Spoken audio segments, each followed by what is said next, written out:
Mga kabalik, mga ka-mindshift, real talk tayo. Napapansin nyo ba yung social media ngayon? Ang lakas ng impluwensya sa kabataan. Pero madalas hindi magandang direksyon. Puro kalokohan, puro kabastusan, puro pa sexy, minsan puro violence pa. Tapos minsan nagtataka tayo, bakit ang bilis mawala ng respeto, bakit ang bilis mang bastos, bakit ang bilis maging manhid ng mga bata. Kaya ito, magandang balita. Nagmi-meeting na kami ngayon para gumawa ng isang app para sa mga batang Pilipino. Mga estudyante, mga bata na gusto nating gabayan. Hindi pa final ang lahat ng laman kasi pinag-uusapan pa namin yung features at kung ano yung pinaka-effective na approach. Pero malinaw yung misyon. Gusto namin gumawa ng kids app na ang core ay values. Values na pang Filipino. Values na magagamit sa bahay, sa school, sa pamilya, sa barkada at sa buhay.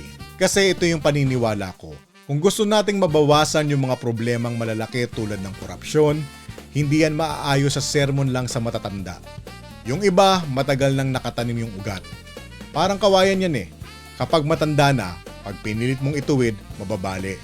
Pero kapag bata pa, kaya pang i-mold, kaya pang hubugin, kaya pang itama. Kaya simulan natin sa bata, simulan natin sa bahay, simulan natin sa sarili. Ngayon gusto kong gawing interactive ito. Hindi lang ito announcement.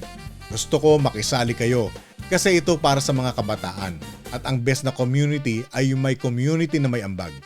Una, tulungan nyo kami sa pangalan ng app. May working idea na kami, Balik Values Kids. Okay siya pero baka mas may solid kayong maisip. Kaya bibigyan ko kayo ng strong shortlist. Tapos gusto ko mag-comment kayo ng two things. Una, pumili kayo ng shortlist kung alin ang pinakabagay. Pangalawa, mag-suggest kayo ng sarili nyong name. Ito yung shortlist namin. Bata Wise, Gabay Kids, Good Seed Kids, Aral Asal, Kwentong Values, Tama To Kids, Dangal Kids, Heart Smart Kids, Kabutihan Club at Values Play. Pili kayo ng isa dyan tapos sabihin nyo bakit. Simple lang. Halimbawa, Bata Wise kasi madaling tandaan at may meaning. O kaya, Gabay Kids kasi parang mentor vibe. Tapos ngayon ito yung pinaka-importante. Mag-suggest kayo ng sarili nyong pangalan. Ang rules lang natin, dapat madaling basahin, madaling spell, pangbata at may good values vibe. Yung parang brand na pwede mong ipagmalaki at pwedeng dalhin hanggang international kung sakali. Para mas engaging, ito gawin natin. Comment kayo ng one name suggestion. Isang name lang per comment. Tapos pag may nakita kayong magandang suggestion ng iba, mag-reply kayo ng vote sa comment nila para makuha natin kung alin talaga ang pinakapanalo sa community. At kung gusto nyo, lagyan nyo rin ng maikling tagline. Halimbawa, Bata Wise, Values, Skills at Good Habits. Kahit simple lang, mga kabalik, mga ka-mindshift, ito ang mindset ko. Ang kabataan ng pag-asa ng bayan.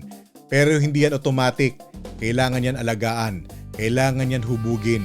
Kailangan may tools tayo na makakatulong sa kanila sa panahon ngayon. Kaya kung gusto nyong maging parte ng project na to, ngayon pa lang, makisali na kayo. Comment your best app name.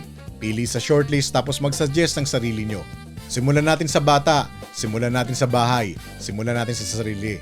Ano ang best name para sa Kids Values app natin? Comment na.